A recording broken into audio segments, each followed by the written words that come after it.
Olá pessoal, tudo certo? Espero que vocês estejam bem. Então a gente vai dar continuidade aos nossos conteúdos, às nossas atividades remotas, e nessa quinzena a gente vai continuar falando um pouquinho sobre urbanização, só que agora a gente vai focar no caso brasileiro. Não sei se vocês se recordam, mas logo no início do ano, das nossas primeiras aulas, eu disse para vocês que durante todo esse ano, praticamente todos os temas que a gente vier a estar estudando, a gente vai estudar o tema no contexto global e depois a gente vai fazer um recorte e trazer a análise dessa temática para a realidade brasileira, tá bom? Então a gente começou com a urbanização, falando um pouquinho sobre a urbanização de uma forma geral, buscando entender alguns conceitos importantes relacionados ao processo de urbanização. E agora a gente vai falar um pouquinho sobre a urbanização do Brasil, tá bom? Buscando entender também o caso específico do nosso país, né? Como foi o processo de urbanização do Brasil, como que ele aconteceu, quais foram as principais consequências, os principais fatores que influenciaram nesse fenômeno, dentre outros aspectos relevantes aí sobre o processo de urbanização do Brasil. Tá bom? Então vamos lá. Deixa eu só passar aqui para a gente poder iniciar de fato. E aí vocês vão poder notar que a gente vai trazer para as nossas discussões em torno da urbanização do Brasil conceitos que a gente já estudou, tá bom? E que eu pedi para que vocês também fizessem algumas pesquisas. Por exemplo, o conceito de conurbação, o conceito de favelização, de segregação espacial, que são conceitos, fenômenos que a gente viu, que vocês pesquisaram, que eu falei para vocês um pouco sobre, e que agora a gente também vai dar continuidade na sua utilização, na utilização desses conceitos, no entendimento desses fenômenos, trazendo para a nossa realidade, para a realidade do Brasil, para a realidade do nosso país, tá bom? Então a gente começa aí, Brasil, de agroexportador a urbano industrial. Por que esse título? Porque, na verdade, e a gente vai ter a oportunidade de perceber isso, até bem recentemente, isso do ponto de vista histórico, né? É claro que para nós, 50, 60, 80 anos é um tempo longo, mas do ponto de vista histórico, do desenvolvimento histórico, social, das diferentes sociedades, dos diferentes grupos humanos, 60 anos, 80 anos, é um tempo relativamente curto, né? Um tempo relativamente acelerado, um tempo relativamente rápido, tá bom? Então, até mais ou menos uns 60, 70 anos atrás, 80 anos atrás, o Brasil era basicamente um país cuja a maior parte da população vivia no campo, né? Se a gente pegar aí o Brasil nos anos de 1940, e eu trouxe uma tabelinha que eu vou apresentar daqui a pouquinho, a gente vai perceber que algo em torno de 70%, 65%, 68% mais ou menos da população brasileira naquela época, nos anos de 1940, início dos anos 40, aproximadamente entre 65% e 70% da população brasileira vivia nos espaços rurais, tá bom? Então, o grosso da população brasileira naquela época vivia no campo. Por quê? Especialmente porque o Brasil até então era um país que se caracterizava fundamentalmente por ter uma economia baseada na produção e comercialização de produtos agrícolas. Então o espaço rural ele tinha um papel fundamental na economia brasileira naquele tempo. Não que hoje não tenha, tá? Hoje o campo no Brasil ainda continua tendo um papel muito importante, muito relevante na nossa economia. Porém, naquele tempo, naquele momento da nossa história, a maior parte da nossa economia e, consequentemente, a maior parte da população brasileira vivia no campo. Era um período em que o Brasil estava começando, de fato, a se industrializar, tá bom? Até então, o Brasil era um país pouquíssimo industrializado. Existiam poucas indústrias, poucas fábricas no Brasil. E isso acabava fazendo com que a maior parte da atividade econômica se concentrasse no campo e, consequentemente, também a maior parte da população também se concentrasse nos espaços rurais. Os espaços urbanos, até então, eles contavam com um número reduzido de pessoas em comparação com os espaços rurais. Foi a partir justamente dos anos de 1940, quando o Brasil já começa a caminhar num ritmo mais acelerado dentro de um processo de industrialização, é que a gente vai perceber uma explosão do crescimento urbano no nosso país. A partir dos anos de 1940, que a população urbana passa a crescer num ritmo acelerado, até que por volta ali de meados dos anos de 1960, a gente já vê a população urbana superando a população rural em números absolutos. Ou seja, ali por volta dos anos de 1965, 66, é quando acontece essa inversão com relação à distribuição populacional no Brasil entre o campo e a cidade. Se até então a maior parte da população brasileira vivia no campo, a partir desse momento, dos anos ali de 1965, 66, a maior parte da população brasileira passa a viver nas cidades. E essa também é uma característica marcante da urbanização do Brasil. Ela se deu num ritmo extremamente acelerado.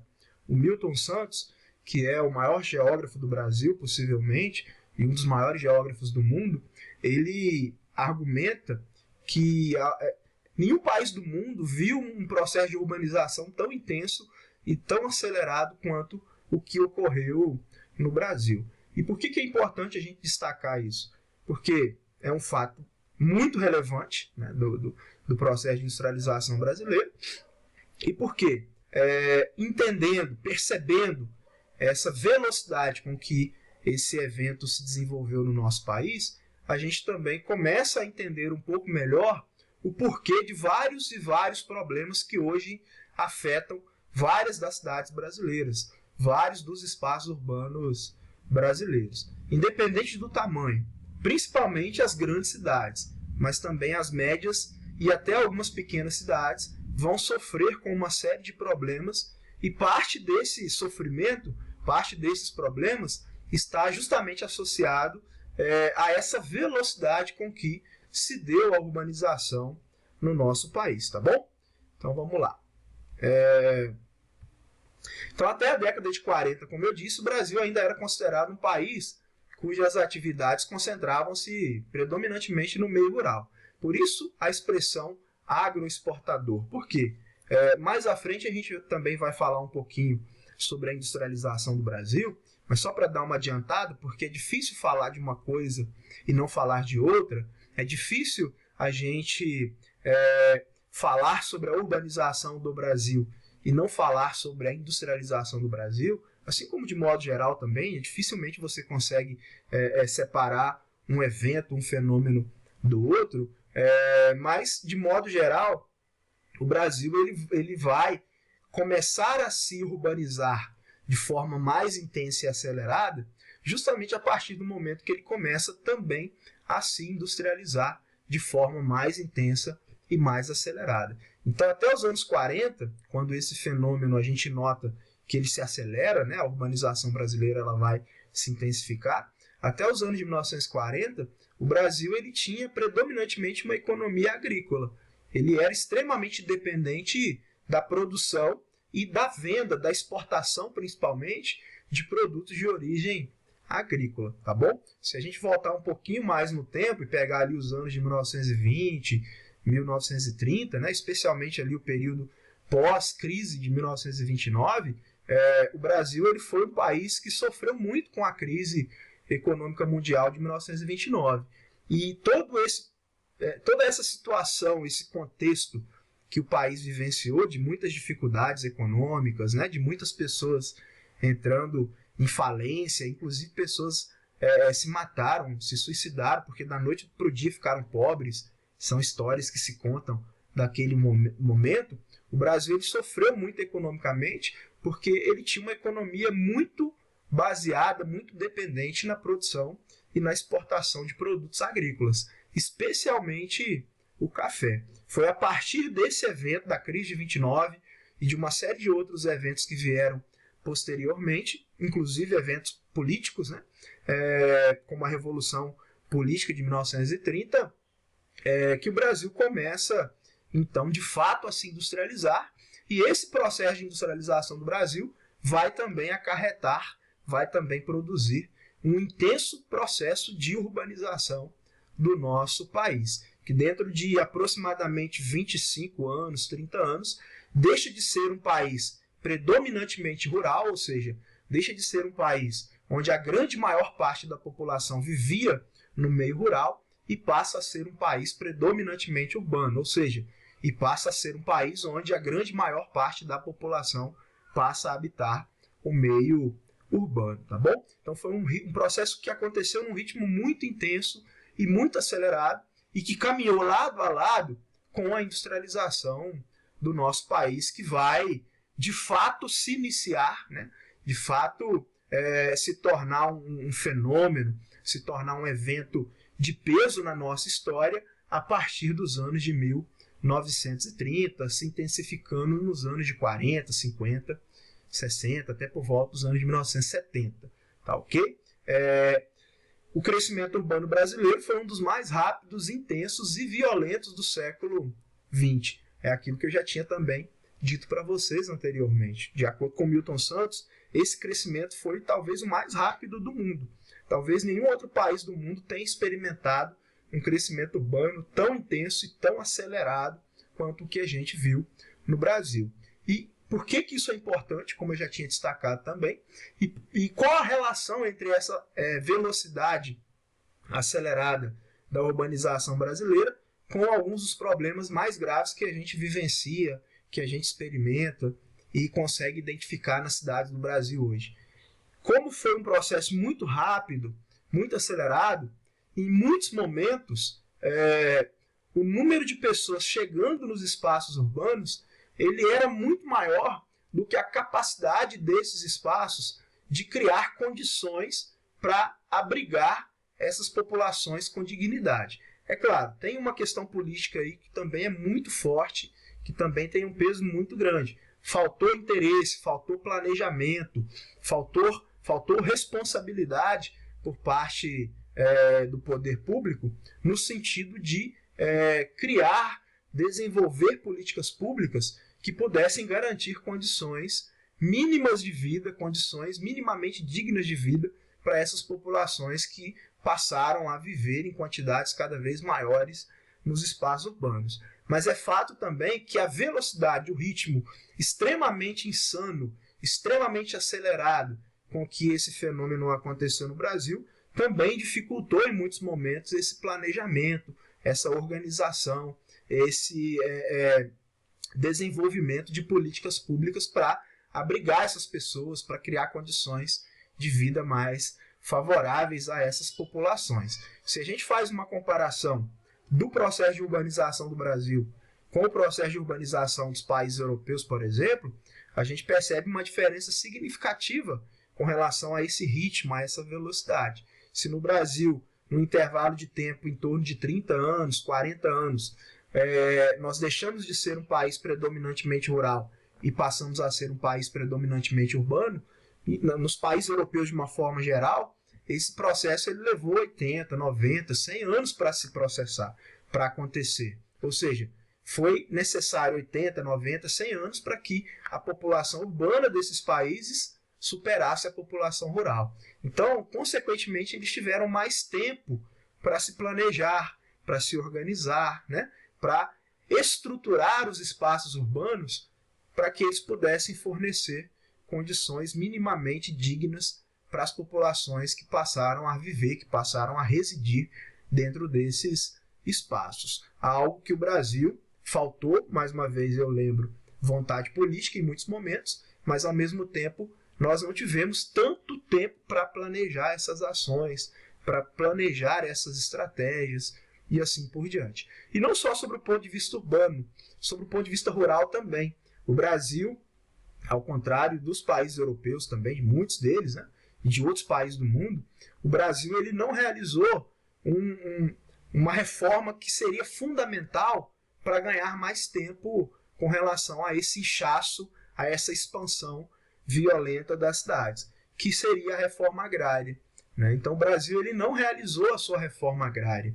Ele já era naquele tempo um país onde boa parte das terras estava concentrado nas mãos de um número muito reduzido de pessoas, e continua ainda hoje sendo um dos países do mundo onde essa concentração do espaço rural se caracteriza como uma das maiores do mundo. Tá? Então esse também é um evento importante, é uma situação importante que a gente precisa ter em mente para entender também o porquê de as cidades brasileiras terem tido um crescimento tão acelerado e o porquê de parte dos problemas que essas cidades vivem hoje. Tá bom? Porque como não existiu um processo de distribuição de terras no Brasil, como as propriedades rurais sempre estiveram muito concentradas nas mãos de um número muito reduzido de pessoas, isso acabou dificultando a fixação de parcela significativa da população rural no campo. Né? Consequentemente,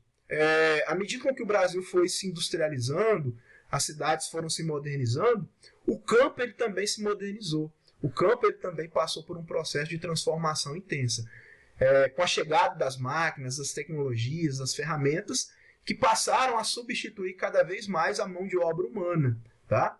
E aí, como você não tem, boa parte das pessoas que estão no campo, não tem muitas vezes, não são donas da terra, elas estão ali, trabalham na terra, mas a terra não pertence a elas, e como você vai tendo, de um lado, a industrialização dos espaços urbanos, e do outro, a modernização dos espaços rurais, com as máquinas substituindo a mão de obra humana, muitas pessoas que viviam no campo acabaram perdendo o seu emprego, a sua fonte de renda, e foram forçadas, obrigadas a migrarem para as cidades em busca das oportunidades que surgiam em função do processo de industrialização que estava em curso. Então foram vários fatores, na verdade, que corroboraram para que o Brasil experimentasse um dos processos de urbanização mais intensos e acelerados dentre todos os países do mundo. Tá bom? Entre 1940 e 1980, houve uma inversão quanto ao local de residência de grande parte da população brasileira. Também é aquilo que eu já tinha dito. Né? Entre 1940 e 1980, a maior parte da população deixou de viver no campo e passou a viver nos espaços rurais. Então a gente nota que, de fato, é um período muito curto, é um espaço muito curto de tempo em que você tem, um espaço de aproximadamente 40 anos, em que você tem uma inversão significativa com relação à distribuição populacional entre campo e cidade. Tá bom? Segundo o censo de 2010, em 1940, o índice de urbanização brasileira era de 31,23%. Em 1980, esse índice ele já tinha mais que dobrado. Ele já chegou aí a casa dos 67,69%. E em 2010, a gente viu, de acordo com o censo, um índice de urbanização na casa dos 84,36%. Se nós pegarmos dados mais recentes, a gente vai perceber que hoje, 2020, essa taxa de urbanização ela já deve estar beirando aí os 88%, aproximadamente, talvez até um pouco mais do que isso, 89%. Certeza absoluta a gente terá quando os dados do censo forem divulgados. Né? Tudo indica que o censo ele deve ocorrer esse ano de 2020 ainda. Né? Lembrando que o censo ele acontece de 10 em 10 anos e ele traz várias informações relevantes sobre a população brasileira. Uma dessas informações é justamente o índice de pessoas vivendo nas zonas rurais e o índice de pessoas vivendo nas zonas urbanas. É provável que quando os dados forem apresentados, a gente tenha aí um indicador girando mais ou menos nessa faixa de porcentagem em torno de 88% a 89% da população brasileira hoje vivendo em regiões, em espaços considerados urbanos.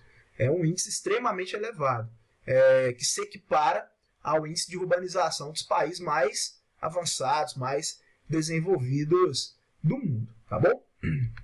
E isso traz uma série de desafios, como a gente bem sabe. Né? Aí a gente tem um gráfico mostrando a evolução da distribuição populacional entre campo e cidade. A linha em vermelho, a população urbana. A linha preta pontilhada, a população rural. Então, lá em 1950, ele começa em 1950, 63,8% da população brasileira vivia no campo e 36,2% nas cidades. Já em 1965, 66, ali mais ou menos, houve uma inversão. A maior parte da população deixou de viver no campo e passou a viver na cidade. E, desde então, né, a população urbana ela cresce num ritmo sempre muito acelerado, enquanto que a população rural ela vem decaindo, ela continua diminuindo. Como eu disse, é provável que hoje a gente esteja na casa dos 88%, 89% de urbanização, de população vivendo nas cidades, tá bom? E aqui um outro gráfico também interessante, mostrando o índice de urbanização do Brasil, de uma forma geral, e por região. Então você tem o Brasil, né, a urbanização brasileira, a população urbana brasileira ao longo do tempo, desde 40 até 2010, 1940 a 2010, e esse índice por região, tá bom?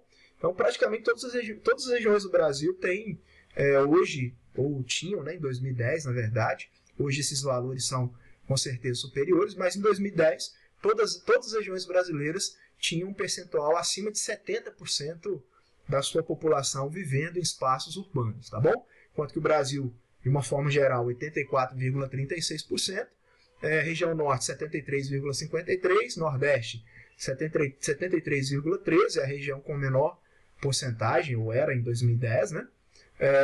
Sudeste, a região com maior índice de pessoas vivendo em espaços urbanos, 92,95%, o sul, 84,93%, e o centro-oeste, 88,8%, tá bom? Esses dados, informações de 2010.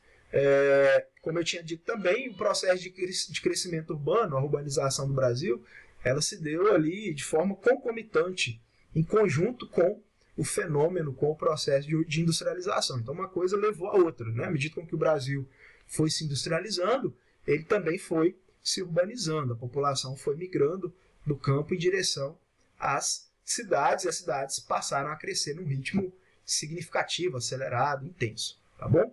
Esse processo de industrialização estimulou um acelerado processo de migração interna. Essa também é uma característica importante da urbanização do Brasil, e que tem também uma relação direta com a industrialização. A gente vai também estudar mais à frente sobre esse tema, mas só para dar uma adiantada, de modo geral, a gente percebe o seguinte: o Brasil ele passou por um processo de industrialização que foi muito desigual. O que isso significa? Não foram todas as regiões, todas as cidades do Brasil que se industrializaram no mesmo ritmo, no mesmo tempo.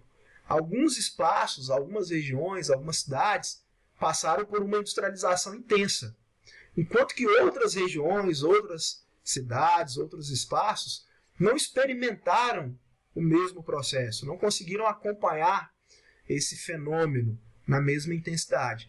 Então isso acabou gerando um processo de migração interna que fez com que populações de certas regiões do Brasil migrassem para outras regiões. Aquelas áreas que não conseguiram acompanhar a industrialização, que não conseguiram se desenvolver na mesma intensidade, sob o ponto de vista industrial, acabaram vendo um número intenso de cidadãos, né, de pessoas dessas áreas, dessas regiões, migrando para as outras regiões do Brasil, especialmente a região sudeste, especialmente o estado de São Paulo, mas também o estado do Rio de Janeiro, que foram os dois que mais se industrializaram, né, em busca das oportunidades, em busca dos empregos, em busca da renda que estava sendo produzida ali em função da intensa industrialização pela qual essas áreas passavam, experimentavam. Então a urbanização do Brasil ela também tem uma relação com essa industrialização desigual, tá bom? Por quê? Porque algumas áreas também foram se urbanizando de forma mais intensa, de forma mais acelerada, tá? Aquelas áreas que se industrializavam mais intensamente, que se industrializavam mais rapidamente, também experimentaram um processo de urbanização mais rápido, mais intenso e mais acelerado. Foi o caso, né, principalmente de São Paulo e Rio de Janeiro. tá bom? O crescimento acelerado das cidades acirrou o fenômeno da segregação espacial, que a gente já viu que vocês inclusive já pesquisaram e fizeram um trabalho sobre esse tema, né? Um dos grupos que eu dividi na última quinzena trabalhou com a questão da segregação espacial. Mas só para dar uma relembrada, o que é segregação espacial? De uma forma geral, é o processo de separação entre diferentes espaços que vão se formando dentro das cidades, né? Com o passar do tempo e com esse crescimento intenso e insano das cidades brasileiras, de muitas delas, o espaço urbano ele foi sendo fracionado, ele foi sendo dividido de acordo com os interesses econômicos, de acordo com os interesses industriais, os interesses políticos que se sobrepunham a esse espaço, que existiam e existem dentro desses espaços das cidades. Então, à medida que o solo urbano ele foi sendo ocupado, à medida com que certas áreas foram recebendo determinadas infraestruturas e outras áreas não, né? À medida com que certas áreas foram sendo mais valorizadas em detrimento a outras, isso foi gerando essa divisão dos espaços dentro das cidades.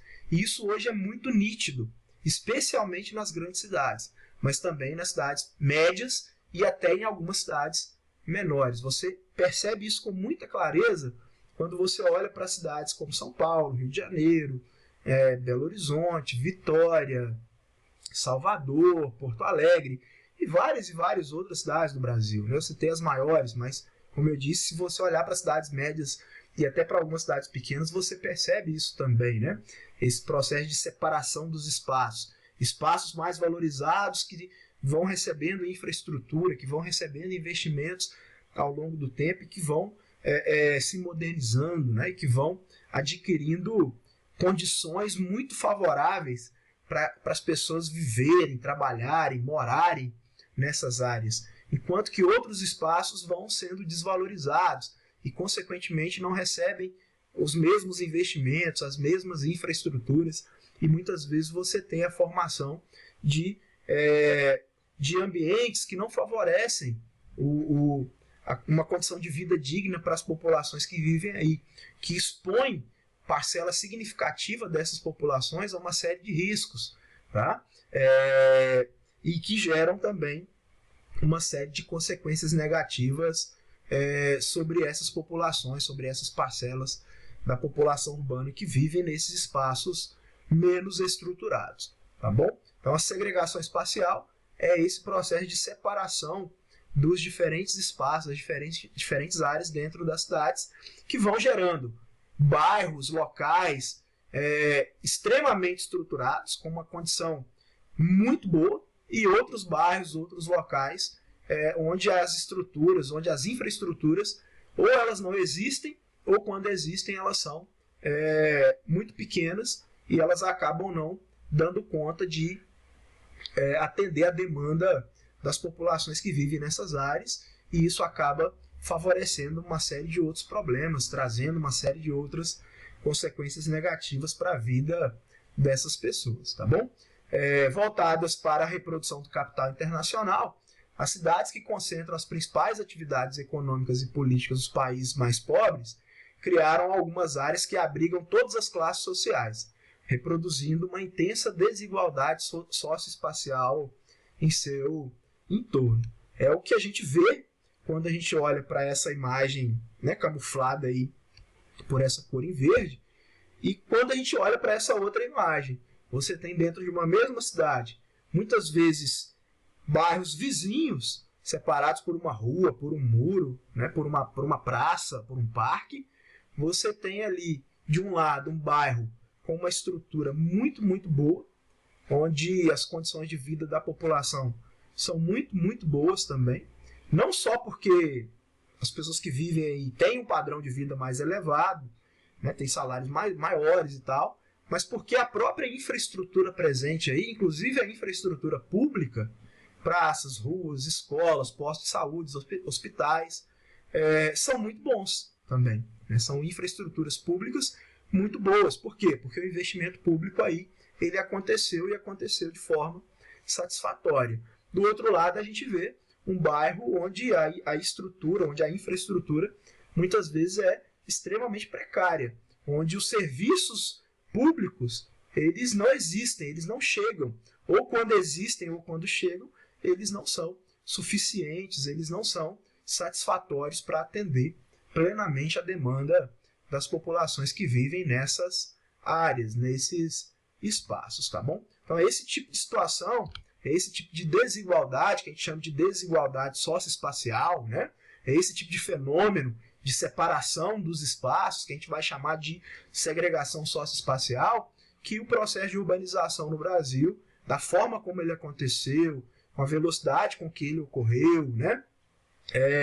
Com a ausência de políticas que pudessem levar a maior fixação da população no campo e diminuísse o fluxo de pessoas do campo para a cidade, com a ausência muitas vezes de políticas públicas que pudessem produzir condições satisfatórias de vida para as populações residentes nessas áreas, independente do seu nível social, do seu padrão econômico, esse tipo de situação que o processo de urbanização brasileiro acabou gerando, tá bom? Mas isso também não é uma exclusividade do Brasil. Aconteceu em vários outros países do mundo. Inclusive em alguns países tidos como mais avançados, como mais desenvolvidos. Só que numa intensidade bem menor com a que a gente consegue perceber e identificar no nosso país, tá bom? Aqui eu trouxe uma charge, né, mostrando fazendo uma referência a essa desigualdade, né? Você tem ali um menininho sentado ao lado do pai dele, num bairro, numa região da cidade onde a estrutura não existe, onde a infraestrutura não existe ou é muito precária, né? Esgoto a céu aberto, ausência de coleta de lixo, né? Ausência de moradias minimamente dignas e minimamente seguras. E ele olha para uma outra parte da cidade, né? E faz esse comentário aí com o pai dele: pai, eu quero morar naquele mundo. Por quê? Porque é como se você tivesse dois mundos mesmo. Muitas vezes a impressão que nos dá quando a gente olha para muitas das cidades brasileiras é essa, que você tem dois mundos, dois países, né? Dois Brasis. O Brasil rico, que prospera, que avança, onde as condições são muito boas, são muito favoráveis, e o Brasil pobre, onde as coisas elas não acontecem, ou pelo menos não no ritmo desejado, né? Muitas vezes até alguns eventos, algumas mudanças, elas acabam sendo produzidas, mas num ritmo muito lento. E isso não é suficiente para suprir a demanda, para suprir a necessidade das populações que vivem nesses espaços precarizados, tá bom? Então vamos lá. No processo de expansão desigual do espaço urbano, ocorre também a concentração das atividades de controle político e econômico. Dentro dos espaços urbanos, dentro das cidades, alguns grupos eles vão dominando, eles passam a controlar as ações econômicas, as ações políticas, né? E isso também é um fator muito relevante quando a gente quer entender melhor o porquê dessa desigualdade extrema que a gente vivencia, que a gente experimenta, que a gente percebe no nosso país, tá bom? E a gente está falando da questão urbana, mas não só na questão urbana, na questão rural também, tá? Existem forças políticas, existem forças econômicas muito poderosas que dificultam, que limitam, que não permitem, muitas vezes, o desenvolvimento de políticas públicas mais intensas, de políticas públicas mais efetivas, para melhorar a realidade de parcela significativa da população, tanto na cidade quanto no campo, que vive sobre condições muito ruins de vida, né? Que vive aí sobre uma série de ameaças, que vive de forma bastante ruim sobre vários aspectos da sua vida, tá bom? Então existem poderes políticos e econômicos muito fortes que muitas vezes acabam não permitindo o desenvolvimento de políticas públicas que possam mudar essa realidade. Ou muitas vezes nem querem, né? Dependendo da característica do poder que assumir a condição política no Brasil, por exemplo, a gente percebe retrocessos significativos aí, né? Em vários campos, em várias áreas. É possível, inclusive, que nos próximos anos, a gente já tem visto isso especialmente ali a partir de 2017, né? E é possível que nos próximos anos a gente tenha aí uma degradação de vários aspectos da nossa sociedade, vários aspectos aí socioeconômicos dentro do Brasil, em função das características dos grupos políticos que estão no poder agora, em todas as esferas, né? Estadual, municipal e federal. Então é bem provável que nos próximos anos a gente observe uma diminuição, um aumento da pobreza, na verdade, um aumento da desigualdade social, uma diminuição da proteção social, como a gente já vem percebendo, né? Com a lei, a nova lei trabalhista que foi aprovada ainda em 2017, ainda no governo Temer, agora com a reforma da Previdência, que foi aprovada no ano passado durante esse governo. Então é provável, e outras leis e reformas que foram aprovadas e que possivelmente virão e que possivelmente serão aprovadas também. Por quê? Porque a lógica do poder do grupo que agora comanda a questão econômica no Brasil, e principalmente a questão política, ela é uma lógica que caminha numa direção que possivelmente vai trazer consequências negativas significativas para o nosso país sob o ponto de vista social, tá bom? Aumento da violência, é possível que isso ocorra, que a gente visualize isso nos próximos anos, né? Além de outras consequências negativas aí e bem graves, tá bom? Um desses poderes é a questão da especulação imobiliária. Isso é muito, muito comum nas cidades brasileiras, especialmente nas cidades médias e grandes, né? Cidades que cresceram, que estão crescendo ainda num ritmo acelerado. A gente nota grupos muito poderosos ligados ao setor imobiliário que vão direcionando, que conseguem muitas vezes direcionar até mesmo os próprios investimentos públicos, né? Então eles compram terrenos dentro das cidades, eles seguram esses terrenos, eles esperam muitas vezes os serviços públicos chegarem a essas áreas para que depois eles comecem a realizar a venda desses espaços a preços geralmente muito elevados, o que acaba também limitando os grupos de pessoas que podem ter acesso a esses espaços. Enquanto isso, milhões e milhões de outras pessoas acabam não conseguindo adquirir uma área num espaço seguro, num local com serviços públicos de qualidade, acaba sendo forçada a viver em áreas perigosas, né, em áreas impróprias, e acabam sendo expostas a uma série de riscos aí, inclusive contra a sua própria vida, contra a sua própria segurança física.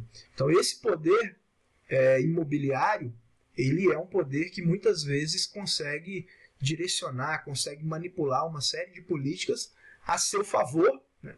E, consequentemente, levando prejuízos, ocasionando prejuízos a uma parcela significativa da população. Não é à toa, pessoal, hoje isso está proibido no Brasil, financiamento de campanha política por grupos empresariais foi proibido, o Supremo Tribunal proibiu esse tipo de financiamento de campanha, se eu não me engano também, 2016, 2017, não me lembro o ano bem agora, né? Na eleição passada já não podia, a última eleição de 2018, essa questão do financiamento de campanha por grupos empresariais já estava proibido, mas não à toa, até o momento em que isso era permitido, muitos grupos imobiliários acabavam injetando quantias elevadíssimas em apoio a determinados candidatos.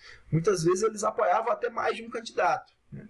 Pegava lá 2, 3 candidatos com chances maiores de vencer as eleições, doava um pouco de dinheiro para cada um. Por quê? Porque quando eles ganhavam as eleições, eles acabavam meio que tendo um compromisso ali com esses grupos que fizeram doações importantes, doações volumosas para suas campanhas, tá bom? Então nada disso é de graça, nada disso é à toa, tá?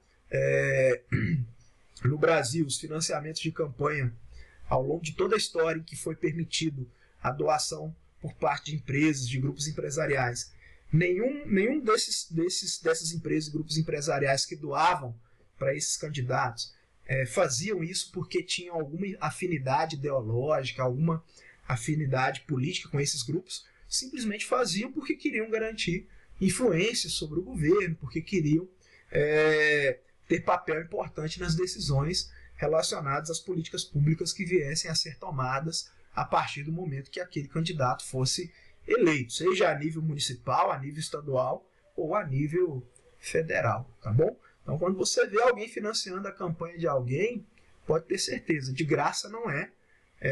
Existem muitos interesses ali por trás, né? Quem faz isso geralmente está pensando lá na frente nos ganhos que pode ter caso o seu candidato seja eleito. E muitas empresas, grandes empresários, pessoas ricas, financiam ou financiavam, quando era permitido, até mais de um candidato para garantir que teria voz, para garantir que teria poder de decisão no futuro, na futura administração, tá bom? No futuro governo, tá bom? Então é isso, pessoal. Nesse vídeo, sim, tem essa outra charge que também faz uma alusão a essa questão imobiliária, essa questão da ocupação do espaço urbano. Então você tem ali duas crianças: papai, lê aquele conto de fadas para a gente dormir? Aí o pai responde, claro. E aí ele ali, embaixo de um viaduto, todo brasileiro tem direito à moradia. Por que isso? Porque é uma premissa da nossa Constituição Federal de 1988. Se vocês pegarem lá a Constituição Federal de 1988, não vou me lembrar agora o artigo exato, o local exato ali onde isso está sendo colocado, mas dentro da nossa Constituição existe essa premissa de que todo cidadão brasileiro tem direito à moradia segura, digna, né, que o permita viver, criar a sua família, se estabelecer, né, ter condições dignas, mínimas, dignas de vida, tá bom? Só que isso muitas vezes não acontece. A gente percebe isso quando a gente olha para os espaços urbanos do Brasil, especialmente os maiores. A gente vê muitas pessoas vivendo em condição de rua e muitas pessoas que até têm moradia, mas que são moradias impróprias, em locais impróprios, né, onde o risco de que elas sofram uma série de problemas é muito grande, como desmoronamento de terra, enchentes, né, que todos os anos acabam gerando prejuízos significativos para muitas pessoas no Brasil, como nós vimos recentemente aí, entre o final do ano passado, final de 2019 e início de 2020, inclusive aqui no Espírito Santo e no estado de Minas, né? Pessoas morrendo, perdendo tudo em função das fortes chuvas que caíram, mas que também tem uma relação muito íntima, muito intensa com a forma como as cidades foram se organizando, foram se estruturando ao longo do tempo, e com a forma como parcela significativa da população residente nesses espaços urbanos acabou sendo excluída de um processo mais intenso de geração de condições satisfatórias de vida para as populações. Enquanto algumas áreas foram recebendo estruturas magníficas, interessantes, excelentes, muitas outras áreas foram deixadas à própria sorte, né, abandonadas, e as pessoas que residem e passaram a residir nessas áreas acabaram também ficando expostas a uma série de condições perigosas, de risco elevado. Tá bom? Então é isso, acho que agora sim, né? Rede urbana brasileira a gente vai falar na próxima videoaula para que, né, não fique tão pesado, para que o vídeo não fique tão extenso. Acho que já ficou, na verdade, né? Já deve ter passado aí de 40 minutos, mas para não chegar a uma hora e meia, eu vou deixar esse tema, esse tópico para o próximo vídeo, tá bom? Então é isso, um abraço, fiquem bem e até a próxima.